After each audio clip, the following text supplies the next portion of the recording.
con la prima. Esto es parte de un recurso positivo para que usted siga trabajando. Y eso lo entendió muy bien en los años 60 o 70. Entonces, muchachos, la idea es que vengan a sus clases, no falten.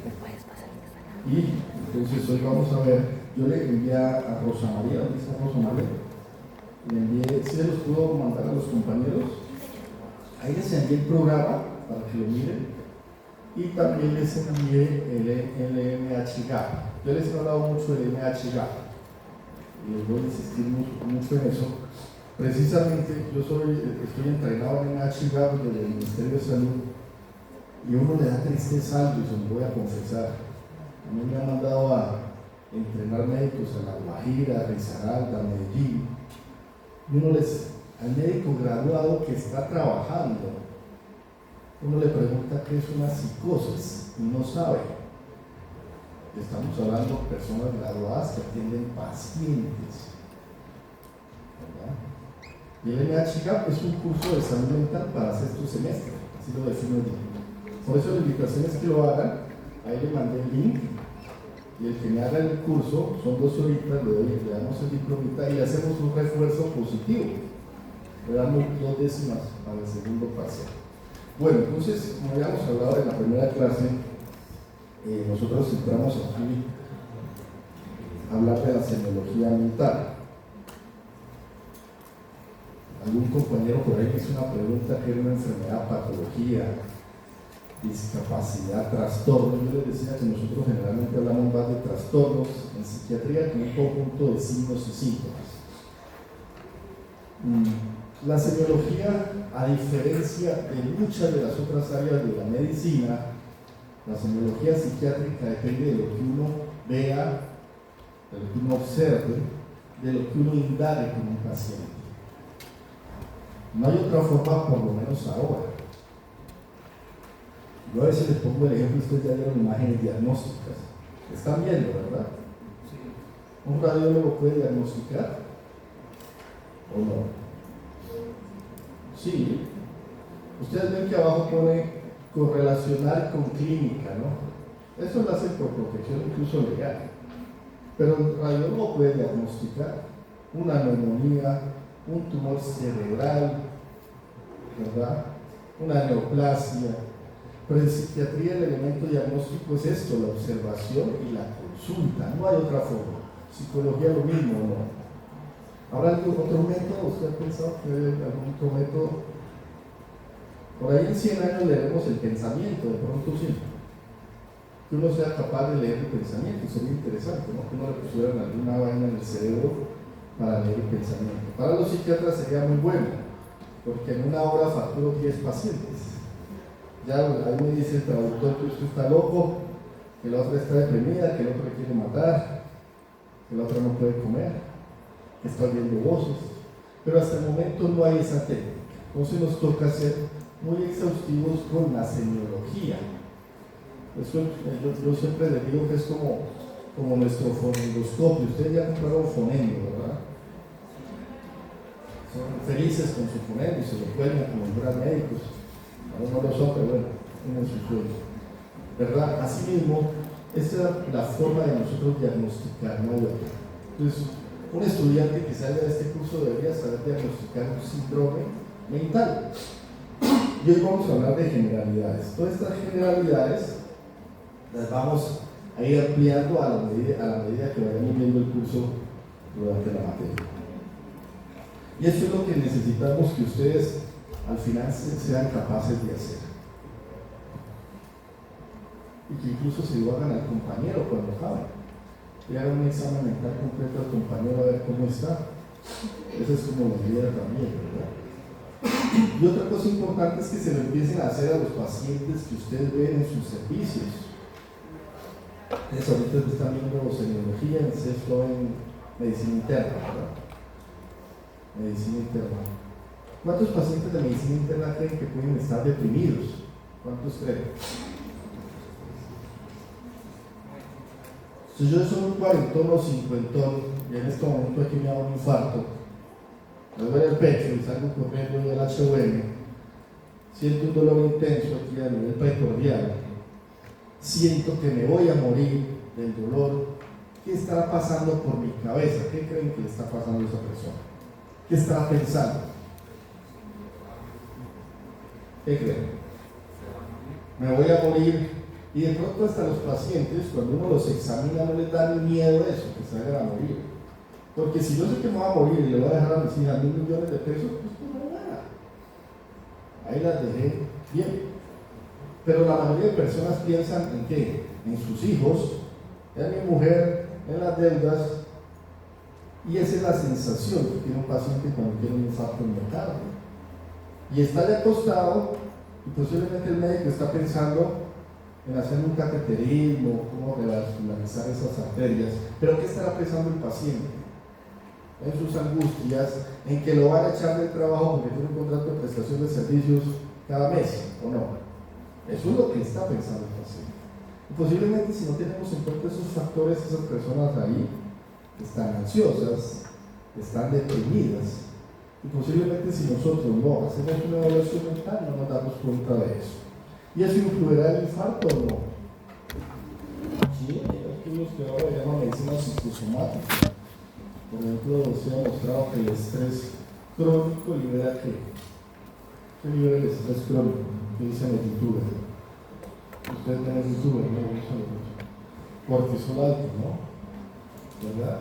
Y el estrés, con el tiempo, aumenta el riesgo cardiovascular y también aumenta el riesgo de neoplasias. Eso ya está confirmado, ¿verdad? Es fundamental que ustedes de este curso puedan aprender estas cosas. Como les digo, es una clase muy general, la vamos a ampliar. La semiología y la semiología psiquiátrica y la semiología mental se alimentan mucho de la observación, ¿verdad? De lo que yo veo en el otro. Yo les decía, si alguno de aquí entra y está en bermudas, con chancletas playeras, ¿verdad? Con una cachucha, ¿ustedes qué opinan de él? Así estudian los de la Nacional, así somos. ¿Qué se les viene a la cabeza? Lo primero que se les vendría que es, ¿por qué viene hacia clase? ¿Hay algo hacia clase ahorita? No, pero que llegara uno, ¿qué pensarían ustedes que le está pasando a él? ¿Qué cree usted? ¿Está deprimido? ¿Con playera y con cachucha? No, pero debe estar muy feliz. Al contrario. Pero le llamaría a usted la atención eso, ¿no? Que hay como una excentricidad para el contexto en el cual está. O si llega alguno aquí en pijama, una pijama de ositos, con chancletas, ¿qué piensan de él? ¿Cómo?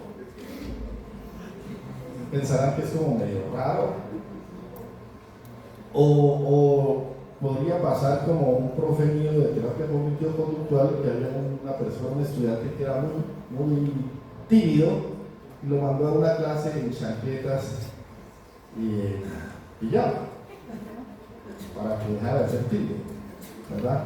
Pero se cuenta que eso no es lo común, por así decirlo, lo que uno espera asociado a un contexto. Entonces, de entrada, el porte dice mucho de un paciente, y cuando vayamos a ver los síndromes, por ejemplo, el síndrome maníaco, los pacientes tienen portes muy extravagantes. El paciente de pronto con depresión, su porte podría estar muy descuidado, no se quiere ni bañar, ¿verdad? Ahorita tenemos una paciente que era de Chocó, y la traen del aeropuerto porque está vestida con una túnica azul, y ella dice que es la Virgen María. Entonces la traen del aeropuerto porque ella dice que tiene que viajar a Suiza. De pronto la Virgen María ya ha avanzado a hacer cosas en Suiza. Entonces, se cuenta que eso le da a entender a usted que algo le está pasando por la cabeza. Yo les envié ya el libro de semiología, ¿no? ¿Ya saben cuál es? Si no lo tienen ahora, se los envío. En el libro aparece muy claro esto, y los invito a que lo vayan como interiorizando, ¿verdad? ¿Cuáles son los tipos de actitudes? Es decir, yo cómo me relaciono con los demás. ¿Cuál es la actitud normal de un estudiante de la Nacional? ¿Cómo es un estudiante relacional con eso? Según esos tipos de actitudes. O hay de todo, ¿verdad? Puede haber de todo, ¿verdad? La actitud es fundamental porque ustedes están aprendiendo semiología. ¿Ya los pusieron a entrevistar pacientes? ¿Ya arrancaron? ¿Algunos sí? ¿Sí? ¿Cómo espera uno que cuando uno entabla una conversación como médico sea el paciente? ¿Cómo creen que es el paciente o qué actitud de esas tendría que uno? ¿Operador o colaborador? ¿Verdad? Eso es lo que uno espera, porque por eso el paciente incluso paga una consulta. Pero muchos de nuestros pacientes en psiquiatría no cumplen ese criterio. No son así. Muchos son llevados al servicio de urgencias con mentiras o traídos por la policía cuando están en agitación psicomotora o no son conscientes de su enfermedad. Entonces podríamos empezar a tener este tipo de actitudes, ¿verdad? No es normal tampoco que un paciente sea muy intrusivo con usted, que usted no lo conozca como médico y lo salude de beso, le dé un abrazo. Eso no es para que uno se moleste, sino para que uno como médico entienda que algo le está pasando a su cerebro y a su mente, ¿verdad? Normalmente con nosotros vamos a tener muchos pacientes descalificadores. Ayer salió algo de la Corte Constitucional que dice que el médico puede, si el paciente es irrespetuoso, no atenderlo. Pero eso lo haremos los psiquiatras. No, nosotros hasta nos han pegado. Pero cuando uno le pegan de médico, a mí me han pegado en 20 años 3 veces. Y las 3 veces han sido culpa mía. Porque uno ya de entrada sabe que un paciente puede tener estos síntomas. Y para eso es la semiología, para darse cuenta de eso. Otra cosa importante cuando vean pacientes de entrada en psiquiatría es observar el fenómeno de la conciencia. Yo les digo, una vez un estudiante me hizo una observación y por eso la comparto con ustedes, que le dije que cuando ustedes vean un paciente loco, el loco generalmente está consciente. Pero no lo dije el término loco en término peyorativo, sino como para que se le quedara en la cabeza. Usted está en un servicio de urgencia de aquí somos clínicos. Si usted es un paciente diciendo pendejadas, pero con un estado de conciencia bajito, piense que no está loco porque sea de psiquiatría. Piense que está loco porque tiene una alteración neurológica que lo está llevando a esos síntomas mentales. Entonces, por eso les hice como el ejercicio. Loco por alteración de la conciencia. Lo primero que usted como médico tiene que saber es que puede tener una componente orgánico. Yo les cuento el cuento cuando yo era interno. Una vez hice mi rural en Cauca. ¿Y saben cuáles son las chivas? Las chivas las utilizan del Cauca, lo utilizan mucho los guambianos, la gente que viene. Y en una chiva le meten como un Transmilenio, como unos 300 de ahí hasta vacas, papas, de todo. Y una vez se estrelló la chiva. El hospital tenía un código que se llamaba código 20. Código 20 es que usted sabe que hay más de 20 enfermos que van a llegar ahí, generalmente accidentados. Me acuerdo que siendo interno llegaron muchos pacientes y un paciente estaba diciendo pendejadas, muy intrusivo. Le decíamos, señor, quédese quieto que estamos ocupados. Y él decía, sutúreme. Y uno iba a ver la herida, y era una herida para sutura, pero que no estaba sangrando, y ya se le había hecho hemostasia. Él se aguantaba. Pero el señor seguía fregando. Y a las 2 horas un estudiante como de noveno dice, mire, este paciente ahí no reacciona. Cuando lo vamos a ver, está bradicárdico, hipertenso, con las pupilas se están dilatando. ¿Eso qué puede ser? Ustedes que saben de neurología, tienes el monitor aquí en laboratorio. La llevó loco diciendo pendejada, pero le decimos, no, para no. Pero a las 2 o 3 horas se está declinando su nivel de conciencia, estaba muy somnoliento. Está haciendo un hematoma epidural. Y si ustedes se acuerdan, el hematoma epidural generalmente es arterial y eso empieza a sangrar y empieza a comprimir ahí la línea media y desplazar ahí todo el cerebro hasta que se arme usted, ¿verdad? Entonces, ojo con eso. siempre que vea al paciente, el paciente yo puedo estar loco, pero sé dónde estoy, sé que estoy en Bogotá, ¿verdad? Sé que van a haber elecciones, aunque yo diga que soy enviado de Dios, sé que hay elecciones parlamentarias en un mes, ¿verdad? Estoy alerta y estoy consciente. Entonces es como un detalle clínico que siempre tengan en cuenta. Lo mismo que la orientación, a veces las personas le dicen a uno o los familiares, pero doctor, si él sabe qué día es hoy, ¿y qué pasa? Es así como a veces lo pendejadas, pero sabe qué día es hoy. Claramente nuestros pacientes están orientados y tanto la conciencia como la orientación inicialmente es un factor de entrada que le dice usted, si es un componente agudo orgánico, neurológico, o si es un componente mental. Un paciente con esquizofrenia no se va a poder servicio de urgencia por decir pendejadas. Pero un paciente con una hernia sí, con una encefalitis sí, con una lesión cerebral sí. Entonces eso es fundamental que siempre lo tengan en cuenta.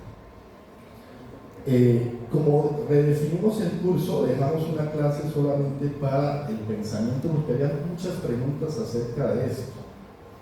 Los invito a que lo lean del libro, pero para informarles y para tener una noción así global de las cosas. Realmente el ser humano es un ser pensante, ¿verdad? Algunos dicen que la evolución del pensamiento le costó al hombre las enfermedades del pensamiento, como la esquizofrenia. Cuando uno tiene alteraciones del pensamiento, generalmente tiene algo que se llaman delirios, que son ideas falsas, irreductibles, pero yo estoy convencido que eso es real, ¿verdad? Eso lo vamos a ver más adelante en el curso. Como les digo, esto todo está en el libro. Para resumirles algo de pensamiento, es importante que entiendan que hay enfermedades mentales que tienen que ver mucho con el pensamiento, y hay enfermedades mentales o trastornos que tienen que ver mucho con el afecto. Una de las grandes que tiene que ver con la alteración del pensamiento es la esquizofrenia. Una muy grande que tiene que ver con la alteración del afecto es la enfermedad bipolar, que vamos a tener cada uno con las cosas para ellas. Bueno, ¿cuánto es el nivel normal de atención de una persona?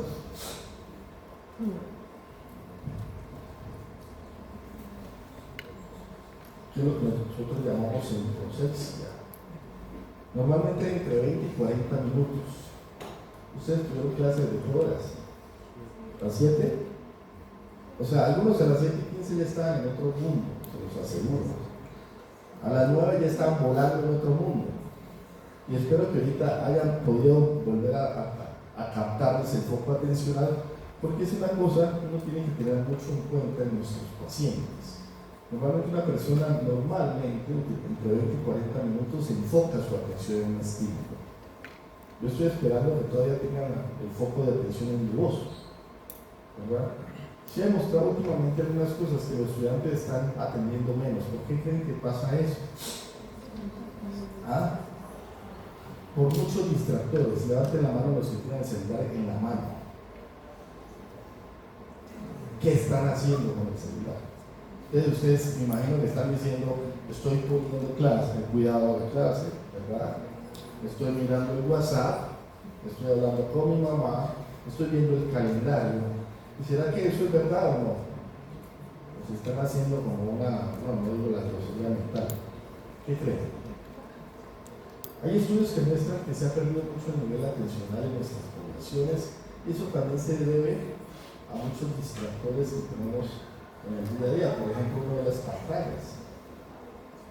Incluso les invito a algunos que dejen su celular, es un maletín, y se den cuenta cuánto duran hasta que necesiten sacarlo. Han hecho una escala por allá en los países orientales de eso, y se está hablando de algo que me parece muy interesante, que se llama adicciones comportamentales, no adicciones químicas. O sea, como la necesidad de tener el celular. Yo en el hospital a los estudiantes de 10º que tocan conmigo les hago lo mismo. Le digo al interno, al residente que lo mire. Y uno empieza a ver que las manos se le quedan a la boca. Y tienen que cogerle el sombrero, ¿no? O sea, empiezan a hacer esto. Y ahí las 2 horas ahí. O sea, empiezan a hacer síntomas parecidos a lo que nosotros llamamos síntomas de abstinencia. Inquietud motora, necesidad de tenerlo en mis manos, ¿verdad? Entonces se está estudiando esa posibilidad de trastorno, aunque no está categorizado entre el DSM. ¿Se acuerdan del DSM que vimos hace 8 días? ¿Quién me dice que era el DSM? Manual Diagnóstico y Estadístico de los Trastornos Mentales. Se estaba estudiando a ver si realmente hay o no un fenómeno de abstinencia, y posiblemente algunos no lleguen a la abstinencia, pero sí al abuso, ¿verdad? En Colombia, cuando un estudiante utiliza su celular de bachillerato, ya han hecho estudios, ¿cuánto creen? 4, 6, 8 horas. ¿Ustedes qué opinan de ese tiempo? Es mucho tiempo, ¿verdad? Es mucho tiempo. Bueno, ya les decía que había el síndrome de grandotes. Vamos a ver algo que se llama el síndrome psicótico, que se compone de esos delirios, de ideas extrañas, pero también que tiene alteraciones sensoperceptivas. En esta imagen yo siempre les digo algo: nuestros pacientes en psiquiatría generalmente alucinan con voces, o sea, estímulos auditivos. Cuando ustedes vean pacientes que les dicen que ven cosas, ¿verdad?, posiblemente lo primero que hay que hacer es descartar condiciones neurológicas. Nuestros pacientes se escuchan, tanto la esquizofrenia, el bipolar, la depresión, cuando están psicóticos le dicen a uno eso. Es que oigo unas voces que me dicen groserías. Mátese, desgraciado, es un estúpido que no sirve para nada, ¿verdad? O se burlan del paciente. Imagínense uno todo el día oyendo esa cantaleta. Debe ser duro, ¿no? Ahorita tengo una paciente de unidad mental que se mete cosas en los oídos para no oír las voces. Incluso otorrino tuvo que hacer una extracción del cuerpo extraño de acá porque se metió un arete que no lo veíamos, pero ella lo sentía, ¿verdad? Entonces a veces el desespero es tal que hay pacientes que intentan perforarse sus tímpanos por la sensación de esas voces que escuchan. Imagínense la cantaleta de su mamá todo el día, ¿verdad? Debe ser muy complejo eso. Bueno, como les decía, hay alteraciones o trastornos del pensamiento, hay otras alteraciones que tienen que ver con el fenómeno del afecto, ¿verdad? Generalmente el afecto tiene definiciones. Sí. En estos temas de, por ejemplo, las psicosis y eso, cuando son en voz, porque la mayoría tienen a ser negativas o cosas que son amenazantes. Exacto, ojalá uno tuviera voces que dijeran cosas bonitas de uno, ¿no? Levántese, vamos con ánimo, ¿verdad? Para arriba. Generalmente esa estimulación dopaminérgica que se da en el área mesolímbica tiene que ver con fenómenos que cuando los han estudiado producen ese tipo de estímulos. Algunos dicen que también tiene que ver con la supervivencia del ser humano, ¿verdad? Si usted se da cuenta, desde la evolución el ser humano ha tenido que defenderse, entonces está muy hiperalerta a los estímulos. Generalmente los filtros que se hacen a nivel cerebral indican que puede haber algún riesgo. Eso es lo que hace la supervivencia del ser humano, ¿verdad? Reaccionar frente a esos estímulos que pueden ser como angustiantes. Entonces generalmente pasa eso. Usted me hizo una pregunta muy interesante. A veces cuando uno ve que los pacientes le dicen a uno que escuchan voces y que le dicen cosas de ese estilo, uno piensa que puede estar simulando al paciente. Realmente uno no ve un paciente que le dice a uno las voces que... Yo no lo he visto nunca, en 20 años no lo he visto. Pero sí he visto lo que le digo, voces que le dicen, y son voces que insultan al paciente. Estúpido, imbécil, usted no es capaz de estudiar medicina, sálgase de eso. O mátese que usted no sirve para nada, o tírese de un puente. Y a veces no es una sola voz, son varias voces, y esos son los que nosotros llamamos fenómenos de primer orden de esquizofrenia. Está así escrito, que son voces que comentan sus cosas, voces que conversan, inserción de pensamiento, es decir, el paciente cree que le están metiendo ideas que no son de él, o que le están sacando sus ideas.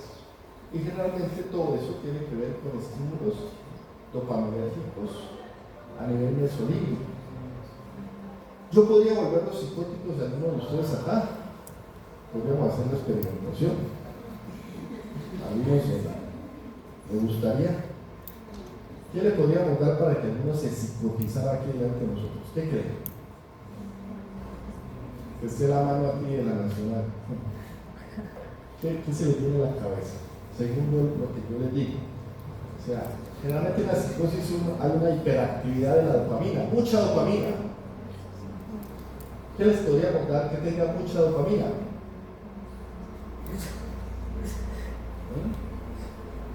¿Han oído la cocaína? ¿Saben qué es eso? ¿Qué es eso? ¿Has visto?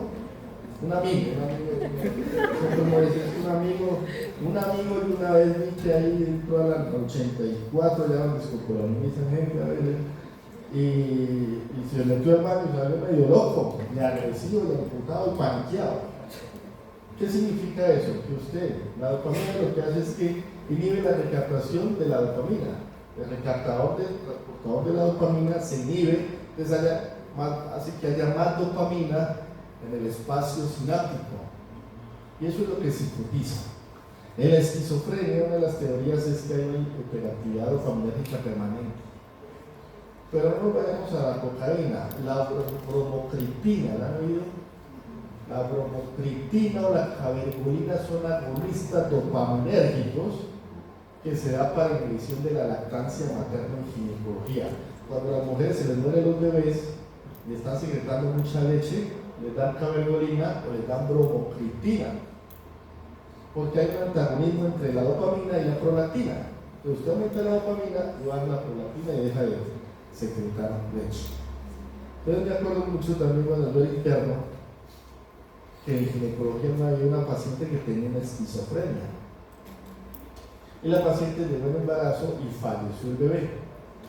Le sacan el bebé y el residente gineco le pone cabergolina a una paciente que tiene esquizofrenia. Ustedes qué opinan de eso. Pues no lo van a decir a nadie, ¿no? Eso queda aquí entre nosotros. ¿Qué opinan de eso? O sea, como decía la abuelita de uno, al caído caerle. Usted con harta dopamina en el cerebro y le pone más dopamina, pues al otro día volvió nada el servicio de puerperios. Al residente casi lo echan, y a mí el residente me regañó porque uno siempre es un chivo expiatorio. Cuando es interno, pues uno es el que supo, ¿no? Yo no sabía, él debería haber sabido eso, ¿verdad? Entonces, eso es como la explicación de esa parte. Bueno, como les decía, generalmente nuestro cerebro no funciona en bloques. A nosotros nos lo enseñaron en bloques, ¿o no? ¿Se acuerdan la pregunta de acá? ¿Se acuerdan de la corteza motora? ¿Para qué servía la corteza motora? Pues para moverse. ¿Pero para qué servía el prefrontal? Pues para pensar. Nos enseñaron el cerebro así, desde un aspecto muy anatómico para que lo entendamos, pero la realidad es que el cerebro no funciona así.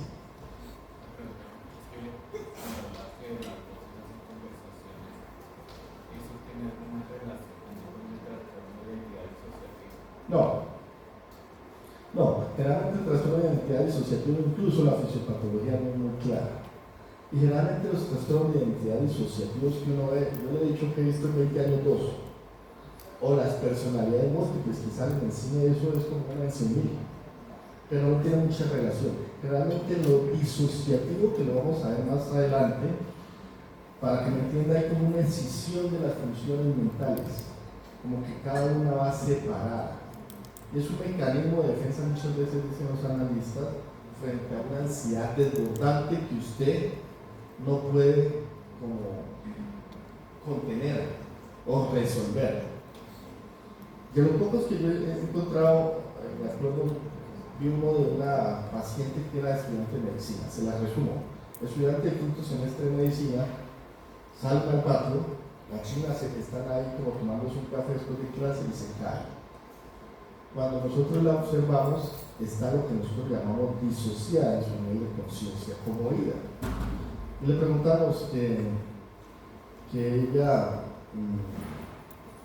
pues que era estudiante de medicina, y ella decía que ella no era estudiante de medicina, ella tenía 18 años, yo tenía 23, estaba en quinto de medicina. Le decíamos, venga, pero usted está estudiando medicina, no sé qué hago aquí.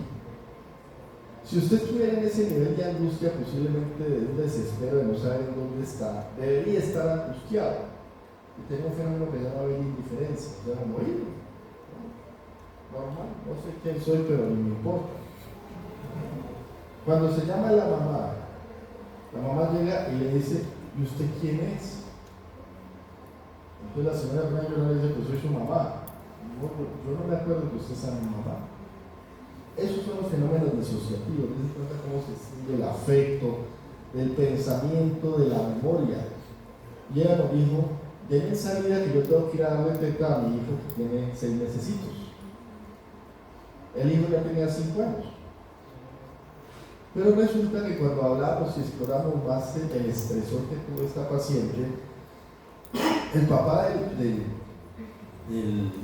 bebé, como buen papá, nunca había estado pendiente de él, le había tocado a la abuela.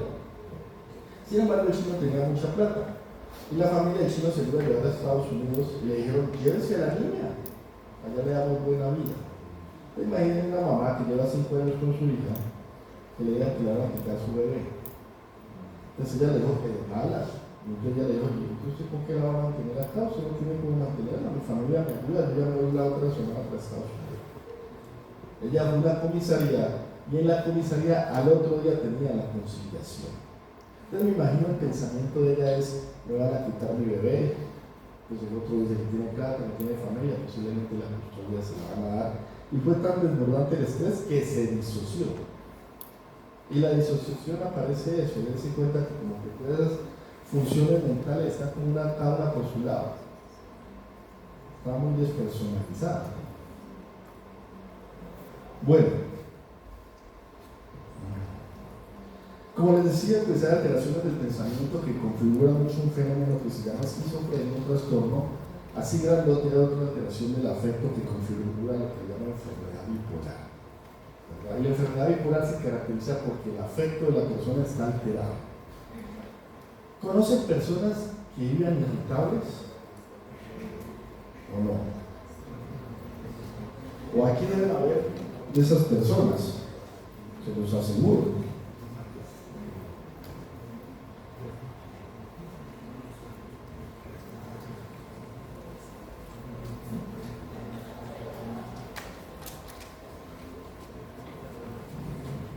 Que le dicen a ustedes, es que yo soy así, no me emputo por cualquier vaina, ¿no? Vienen emputados, hay gente que viene emputado.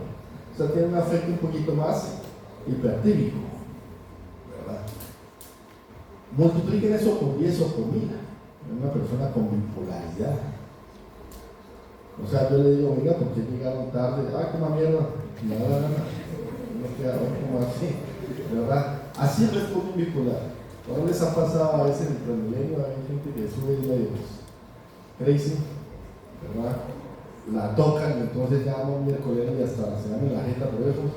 Eso implica que hay una intensidad del afecto desbordante o patológica, y es una de las características, por ejemplo, de la enfermedad bipolar. Todo esto lo invito a que lo revisen con calma en el libro. Sin embargo, pues como para que entiendan algo de los fenómenos mentales, generalmente la tristeza es una expresión del tono afectivo de una persona con depresión. Como les decía, la alegría a veces se desborda en irritabilidad y se ven las personas bipolares. Las personas bipolares pasan de la alegría a la irritabilidad al llanto fácilmente, ¿verdad? El temor, por ejemplo, hace parte de un síndrome que vamos a ver a lo largo del curso, que se llama síndrome ansioso, trastorno de ansiedad. Yo creo que ustedes conocen personas ansiosas. Incluso si aquí hiciéramos un tamizaje, por lo menos deberían salir unos 3 o 4 ansiosos. Y también posiblemente unos 3 o 4 con síntomas depresivos, ¿verdad? Entonces la ansiedad generalmente es como una respuesta desadaptativa que a veces el paciente se le explica de esta forma: no sé qué me pasa, pero a veces o no me puedo quedar quieto o me siento como angustiado, como desesperado. A veces yo una pregunta que les hago típicamente a los pacientes es: ¿cómo amanece usted un domingo? ¿Para ustedes los domingos son ricos o son feos? Depende, pero la mayoría, ¿cómo esperaría uno que fuera un domingo cuando uno se despierta? Con sueño, con más ganas de dormirse, con no querer hacer nada, ¿verdad? Si usted no tiene que estudiar el domingo, si no tiene que trabajar, ¿cómo se siente un domingo que no quiere hacer nada? Contento. Pero las personas a veces con ansiedad, por ejemplo, ansiedad generalizada, se levantan angustiados. Y ellos mismos cognitivamente no lo explican, pero venga, hoy domingo yo creo que me levanto así. Ese es el fenómeno ansioso. Y es muy persistente en la población. Bueno, de esto no nos vamos a enterar, bueno, aquí un poquito nos vamos a enterar del lenguaje. Yo les decía que la expresión de una patología mental puede ser el comportamiento, la observación. Una de las cosas muy características, por ejemplo, que semiológicamente le ayudan a uno es ver cómo habla la persona. Les doy un ejemplo: las personas maníacas hablan mucho. Hablan, ¿verdad? Y eso es lo que en el texto, cuando estudia el lenguaje, aparece como, ¿algunos saben? ¿Cómo se llama eso? Cuéntenme. Está relacionado con el efecto expansivo, que lo llaman así. ¿Perdón? Afecto expansivo. Sí, afecto expansivo es como ese afecto con aumento de la autoestima, como contagiante o resonante. Ustedes no se han dado cuenta que hay personas que como que contagian alegría. Esa es la expresión o resonancia afectiva del afecto. En algunos textos aparece así, afecto expansivo. En los criterios diagnósticos de la manía aparece como afecto expansivo o irritable, como primer marcador de la posibilidad de una enfermedad bipolar. Bueno, entonces les decía que las personas que hablan mucho, eso psicológicamente se llama logorrea o verborrea, ¿verdad? Y a veces puede ser una manifestación de una enfermedad bipolar. Ojo con esto, porque a veces se presta confusiones. No es patologizar todo, porque si usted tiene aquí un paisa, ¿quién aquí es paisa? No hay paisa nada que en Bogotá, no hay paisa en la de Antioquia. Generalmente un paisa habla, y usted ve allá, eso es cultural, pero es que un paisa usted no va a estar escuchando decir que es enviado de Dios, ¿verdad? O que no duerme, o que es hiperpúblico, o que está involucrado en actividades que puedan causarle daño. Un solo síntoma, doctores, no hace diagnósticos en psiquiatría, y eso es fundamental. No es patologizar a todo el mundo. Cuando vean la clase de trastorno de personalidad, van a entender que el trastorno de personalidad es como una exacerbación de una personalidad que nosotros podríamos tener. Les doy un ejemplo. ¿Ser obsesivo en medicina servirá? Sí. Si usted llega temprano, es juicioso, es esquemático, ordena sus parciales, ¿eso es malo? No. O sea, eso es un rasgo que sirve para adaptarse acá. Si usted es trabajador o trabajadora social, ser medio histórico, servirá. O si usted es actor, sí, si usted es actor y el que más llora, se ríe, evoca a los pacientes, los personajes, posiblemente eso sea adaptativo a su profesión, ¿verdad? Si a usted le gusta vivir solo en el campo, en el bosque, no tener amigos, y lo nombran guardabosques allá en el Amazonas, ¿será malo? No, vive feliz con sus pajaritos, con el aire, ¿verdad? Esos son rasgos, eso no es psicopatología. Son rasgos y cada uno de nosotros tiene un rasgo de personalidad. ¿Quién lo definiría uno muy? Yo siempre hago la pregunta y cuando veo pacientes, ¿quién lo define a uno como persona? Muchas veces, ¿quién lo conoce a uno? ¿Ah? ¿Qué persona lo conoce a uno? ¿A usted quién la conoce a usted? ¿A usted? Si yo verlo, ¿quién me podría decir más o menos cómo es usted? Pues su grupo familiar, su mamá, ¿o no? Incluso cuando nosotros vamos a dar salida, a veces le preguntamos a la mamá, ¿y usted cómo lo ve? No, él es así. Ah, bueno, él no le salía. Bueno. En la consulta médica general, el insomnio es uno de los motivos de consulta más frecuentes. Allá hay una dormida, nadie hacía la dormida. Pregúntele por qué tiene sueño. ¿Cuántas horas dormía ayer en la noche? 3. durmió poquito, ¿verdad? ¿Cuánto debería dormir el ser humano? Normalmente. 8 horas. Miren que los somnólogos dicen que entre 7 y 6 horas, 7 y 8 horas. Pero hay estudios en Harvard que dicen que hasta 6 horas. Pero uno debería dormir las 8 horas. Pero actualmente hay pensadores duros, filósofos que están diciendo que el ser humano es víctima o esclavo de sí mismo y de su autopresión, es decir, su autoexigencia. Entonces, la autoexigencia que dicen ahora de la vida, uno debería dormir menos, ¿no? Pero biológicamente uno debería dormir como un animalito. Ustedes ven que la gallina a la misma hora se levanta, ¿no? Nosotros también tenemos unos ritmos circadianos que los hemos alterado completamente. Los médicos, peor. Los médicos alteramos mucho los ritmos circadianos. Y uno ya duerme más de 6 horas y cree que es un pecado mortal, ¿no? ¿Sí? Digo, uno tiene que facturar más. Eso es lo que la sociedad te está diciendo como médico. Pero nosotros como animales también necesitamos dormir.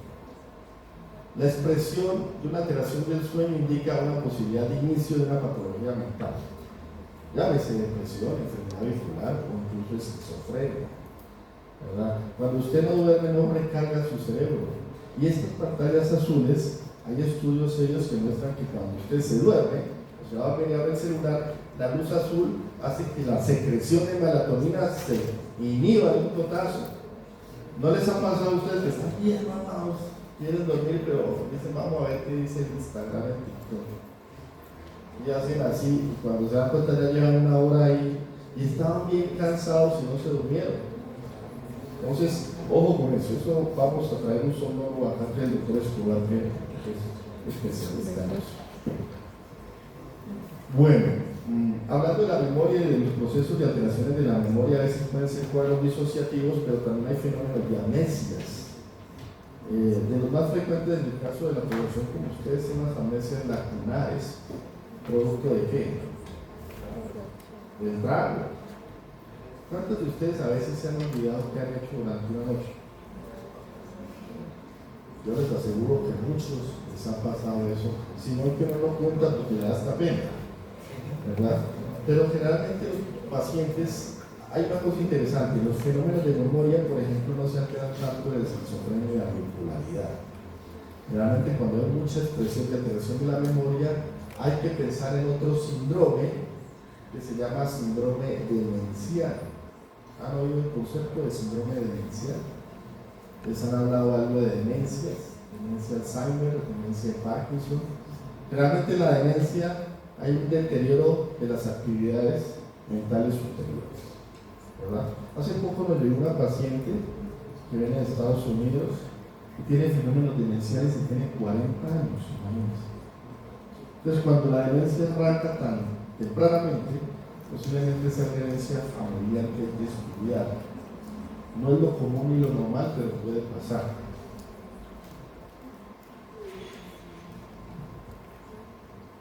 Pasando como a la parte del aspecto motor. ¿Sí? Bueno.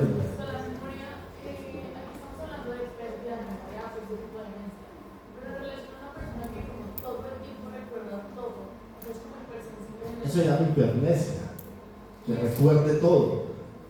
Hay casos, por ahí hay un caso con 1 millón de habitantes, y usted se puede ver, hay un especial de National Geographic que muestra una persona que tenía eso y lo llevaban a los circos y todo eso. No es lo común, es muy raro. Yo no he visto el primero, pero generalmente esos fenómenos están asociados a otras cosas. Podrían ser, a veces se nombra, por ejemplo, algunas personas con comportamientos, lo que ahora se llaman neurodiversos, que pueden tener esa capacidad. Clínicamente casi no se ve esa situación. Pero ojo, se me olvidó decirle algo, la demencia no es solamente alteración de la memoria. Le voy a dar unos ejemplos. Hay demencias que empiezan a alterar el patrón motor o del comportamiento. Por ejemplo, suceden las demencias frontotemporales. Yo tuve un paciente que tenía 45 años y hacía transporte de Bogotá a Villavicencio en un camioncito. Entonces la mujer lo lleva a psiquiatría porque el señor coge el camioncito y lo lleva por allá a estos como concesionarios, esas vainas, entonces va a Fotón, esas cosas, y él hace negocios con su camión. Entonces le dice, ¿cuánto me dan por el camión? Le damos 60 millones. Bueno, entonces estamos hablando, me llama porque yo quiero comprar un camión nuevo. Y empiezan a llamar a la casa. Y la señora le dice, venga, ¿pero usted qué se está haciendo? Y él se ríe, le dice, no, yo le estoy mamando baño a ellos. Otra cosa que la señora dice es que quiere estar con ella en intimidad todos los días. Pues la señora ya no quiere, ¿verdad? Dese cuenta que hasta ahí hemos hablado de alteraciones de la memoria, porque él va y hace los viajes a Villavicencio en el camión, cobra, maneja la plata, pero está teniendo alteraciones comportamentales y motoras que posiblemente indican que está comprometiendo sus funciones mentales, pero todavía no se ha comprometido la memoria, pero las otras sí. Y eso es lo que se ve, por ejemplo, en cuadros de demencia frontotemporal. Son viejitos que, por ejemplo, se van a ver las chinas salir del colegio o les quieren pasar platica, los viejitos verdes. Se ve esa alteración. Y ahí estamos hablando de deterioros de funciones mentales sin compromiso aún de la memoria. Con el tiempo, lógicamente, se va a dar el compromiso de la memoria. Bueno, esto no lo voy a tratar mucho porque esto hace parte de la clase de psicosis. Otra cosa, por ahí hay una mano levantada.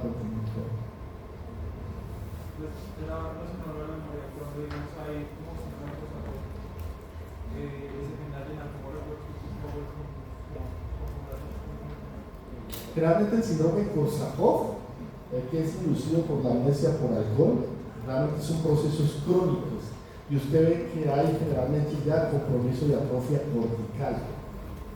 Usted solamente no ve alteraciones de la memoria, sino por ejemplo en las praxias, ¿verdad? Y generalmente son debidos a déficit de vitamina B2 y ingesta de alcohol muy permanentemente. Nosotros hemos tenido unos casos. Generalmente de eso lo que uno ve cuando están en psiquiatría es que se psicotiza, o sea, pierden la memoria pero también tienen psicosis, es decir, pueden decir que los van a matar, ¿verdad? Que les están haciendo daño, o sea, inventan cosas que es lo que nosotros llamamos delirios, y eso se da por ejemplo en la demencia de Korsakoff. Es un proceso ya crónico, generalmente es irreversible cuando uno lo ve. El paciente, yo he visto pacientes con 15, 20 años de ingesta de alcohol crónicos y se ve esa demencia. Bueno, siempre exploren también la parte alimentaria, ya que les hablo algo de conducta alimentaria. A algunos no les llegó una encuesta de pronto a sus correos. Estamos haciendo un estudio de aquí de la Universidad del Departamento de Psiquiatría con un seminario de investigación que estamos midiendo o queremos tapizar trastornos de conducta alimentaria en el psiquiatra de medicina. Entonces, si por ahí les llega un correíto, los vamos a volver a reenviar ahorita. Llenan una encuestica, es una encuesta que se llama IAT. Entonces, es una encuesta de tamizaje. Si puntúa alto, les damos la opción de que tengan una valoración con nosotros o con psicología para ver cómo podemos ayudarlos. Es una iniciativa que estamos haciendo desde el bienestar. Entonces, ahí les echo la cuña si de pronto les llega la encuesta a sus correos. Es anónimo, entonces no se angustien. Nadie se da cuenta de lo que pasa, es una cosa muy confidencial. Los trastornos de conducta alimentaria, por ejemplo, están aumentando en las poblaciones también. Algunos dicen que hay un impacto y un nivel cultural que hace que haya como ahora una era del fitness, ¿no? Del autocuidado, ¿verdad? Del cuerpo. Y muchas veces en personas vulnerables esa presión puede disparar lo que nosotros llamamos trastornos. Entre ellos, por ejemplo, la anorexia y la bulimia. Hubo una época hace unos 15 años muy controvertida, eso salió por televisión. En Medellín una fábrica de ropa le puso la etiqueta, o la fábrica se llama así, la empresa llamada Anorexia. ¿Ustedes qué opinan de eso? ¿Están de acuerdo o no? ¿Creen que eso puede impactar a la gente? ¿Verdad? Hubo una crítica en frente, yo creo que les tocó retirarle al mercado, porque se ha visto que muchos de esos patrones culturales o sociales pueden impactar a las personas que tengan vulnerabilidad de los trastornos de conducta alimentaria. Algunos, como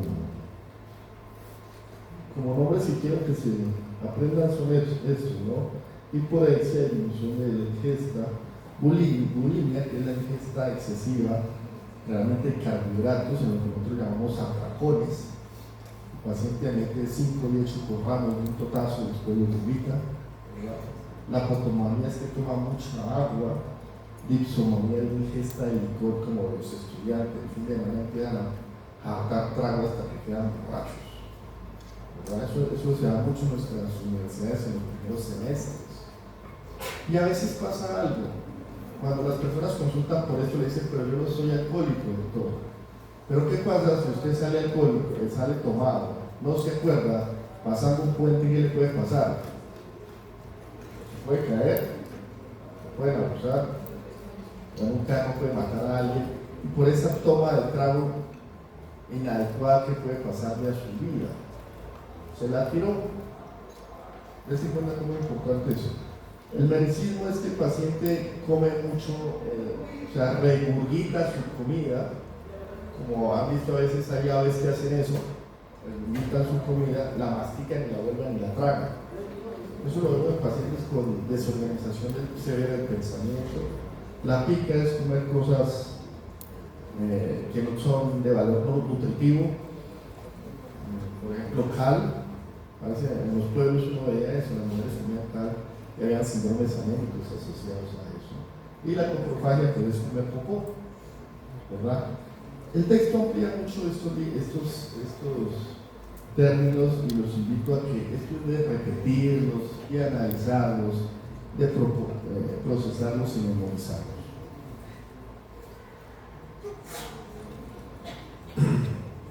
Dentro del examen mental vamos a ver que generalmente es una conducta que es difícil de explorar, la parte sexual,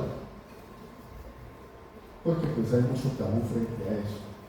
Y como que unas recomendaciones que uno siempre da a ustedes, y más ustedes que también están en semiología normal, cuando ustedes hagan preguntas de contenido sexual, sepan que es una pregunta que hay que hacerla cuando uno tiene cierto nivel de alianza terapéutica con el paciente. No hagan este tipo de preguntas de entrada, ¿verdad? Yo me acuerdo, había una clase que se llamaba propedéutica médica, eso ya no existe. Le daban a uno, en la propedéutica le daban unas hojas como un checklist para uno preguntar en semiología. ¿No hacen eso? ¿No hay como guías para preguntar? ¿Se lee esta no tiene? Entonces, por ejemplo, ahí aparece una cosa que tiene que ver con la conducta sexual. Yo me acuerdo de un amigo que era pastuso, que el paciente tenía un dolor abdominal por una apéndice y él estaba haciendo su checklist ahí. Entonces le dice al paciente qué orientación sexual es. De entrada al paciente le molesta, porque de pronto si es muy macho, se cree muy macho, y usted le dice qué orientación sexual, pues el paciente le puede molestar. O sea, usted está dudando que yo sea hombre, o una persona del campo, le podría decir eso. Y abajo decía una pregunta que se llama autoerotismo, masturbación. Y si usted le pregunta, ¿y usted se masturba? Es como que no suena muy bien, ¿no? El paciente se molestó, puso la queja. Entonces siempre acuérdense que en semiología, cuando hagamos indagación de conducta sexual, hay que tener mucho cuidado. Por ejemplo, estas desviaciones sexuales, a veces es difícil que el paciente se la diga a uno.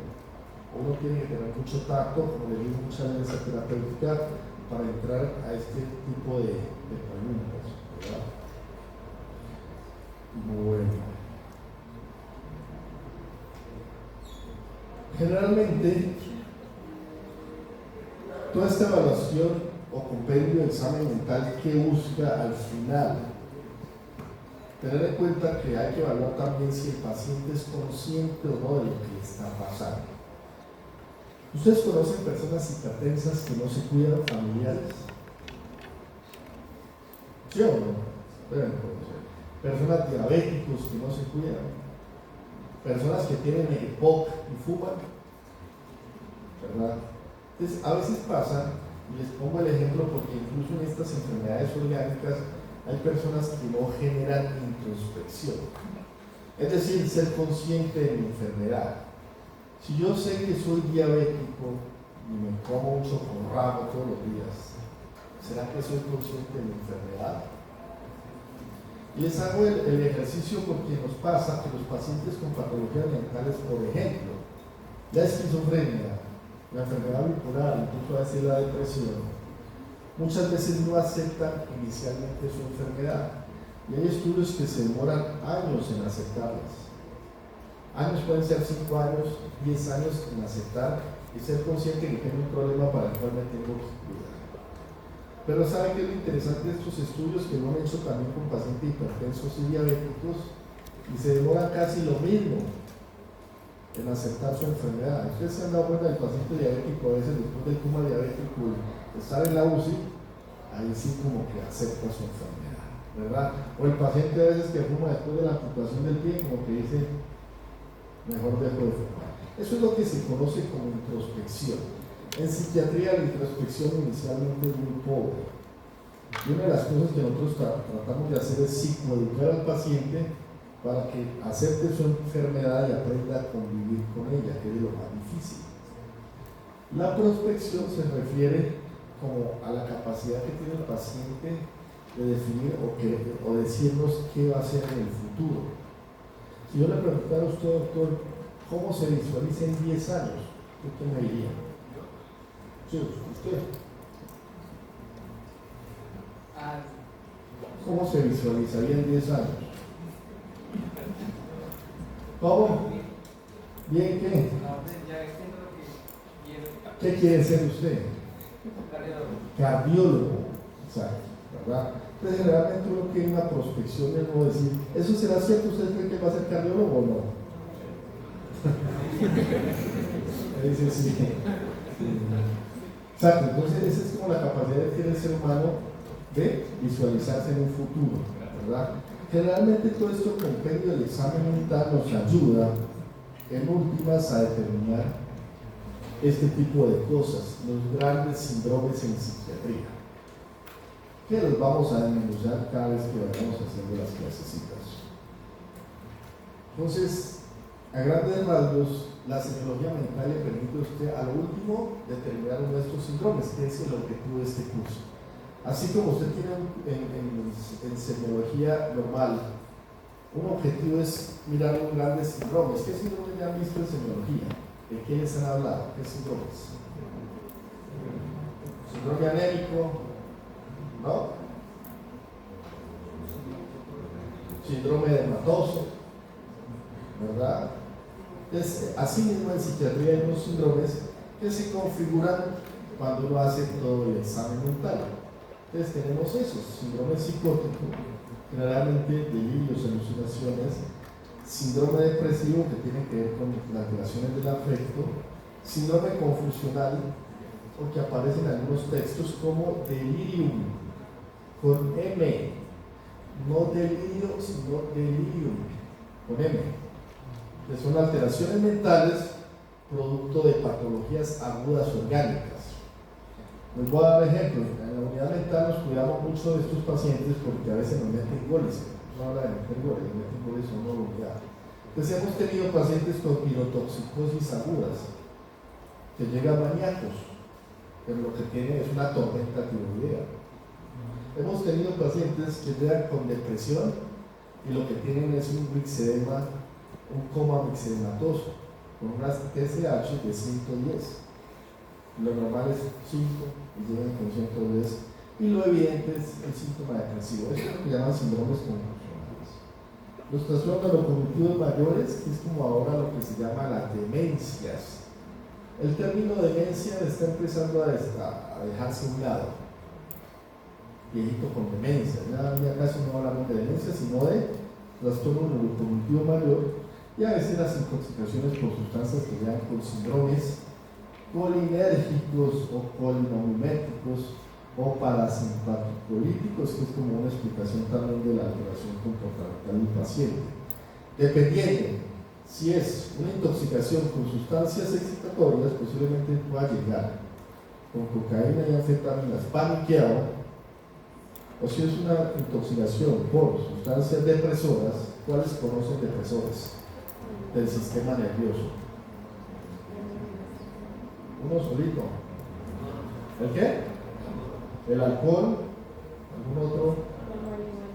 La marihuana. Saben que la marihuana a veces en algunas personas puede ser depresora, pero la mayoría de veces no la ven tan depresora del sistema nervioso. Generalmente la marihuana no y cuando lo dicen los pacientes, ustedes pasan por ahí por la plaza Che, los ven pacientes relajados, pero muchas veces no deprimidos. O sea, que por mucho meter marihuana, o sea, deprimir es raro, aunque yo sí he visto psicosis por marihuana. Un caso, un estudiante que llevaba 3 días sin dormir, presentó el examen final, se fueron a farrear, y chupó mucha marihuana y se enloqueció. Pero no es las benzodiazepinas, el roche, el ribotril, ¿no lo han oído? Esos pueden ser síndromes de intoxicaciones con depresión. Los opioides, morfina, heroína, fentanilo, que se está poniendo de moda en países desarrollados, también puede generar este tipo de síntomas o intoxicaciones. Bueno, entonces no sé si haya más preguntas. La invitación, muchachos, entonces es a abrir su libro, a irlo leyendo. Entonces en cuenta que si ustedes empiezan a leer el libro les surgen preguntas, y la idea de las clases queremos es que se vuelvan así, que ustedes participen, pero para participar hay que leer. Si no leen, pues eso se les vuelve nada, ¿no? Vienen acá a dormir y esa no es como la idea. Pasé a Rosa María entonces la página de la FAO, le envié ahí un documento de MHGAP y entonces en 8 días van a tener clase con el doctor Rodríguez. Generalmente sí llega muy a las 9 de la mañana, entonces traten de estar